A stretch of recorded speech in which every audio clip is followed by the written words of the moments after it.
సరదా సాహసపు ఎత్తులను ఎక్కడానికి ఎన్ని ఎత్తులు వేయాలో పూర్తి వివరాలకు చదవండి రేపటి సాక్షి దినపత్రిక. ఆల్రెడీ త్రిబుల్ లాంటి వరల్డ్ ఫేమస్ మల్టీ స్టారర్ మూవీలో నటించాడు తారక్. ఆ సినిమా ఆస్కార్ సైతం అందుకుంది. ఆ తర్వాత బాలీవుడ్ వెళ్ళి అక్కడ ఒక మల్టీ స్టారర్ మూవీ కమిట్ అయ్యాడు. ఇప్పుడు శాండల్వుడ్ వెళ్ళి అక్కడ కూడా ఒక మల్టీ స్టారర్ మూవీ చేయడానికి ready అవుతున్నాడా young tiger?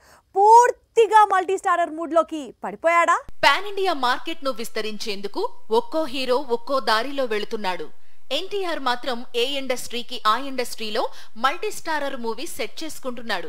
Already Bollywood వెళ్లి అక్కడ హృతిక్ రోషన్ తో మూవీ కమిట్ అయ్యాడు. ఇదే స్పీడ్ లో శాండిల్వుడ్ లోనూ మల్టీ స్టారర్ మూవీ చేసేందుకు తారక్ సిద్ధంగా ఉన్నట్లు ప్రకటించాడు. ప్రస్తుతం జూనియర్ తన కుటుంబ సభ్యులతో అలాగే దర్శకుడు ప్రశాంత్ నీల్, కాంతారా హీరో రిషబ్ తో ఫ్యామిలీతో కలిసి కర్ణాటక రాష్ట్రంలోని పలు దేవాలయాలు సందర్శిస్తున్నాడు. ఈ పర్యటనలో మీడియా అడిగిన ప్రశ్నలకు సమాధానంగా కాంతారా సీక్వెల్ లేదా ప్రీక్వెల్ లో తాను నటించేందుకు సిద్ధంగా ఉన్నట్లు ప్రకటించాడు ఎన్టీఆర్.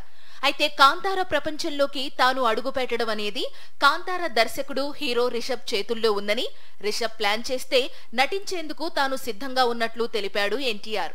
మరి రిషబ్ ఏం చేస్తాడో చూడాలి. టైగర్ కోసం క్యారెక్టర్ క్రియేట్ చేస్తే మాత్రం కాంతారా 2కు ఎన్టీఆర్ పాత్ర మరింత ఆకర్షణగా మారుతుంది.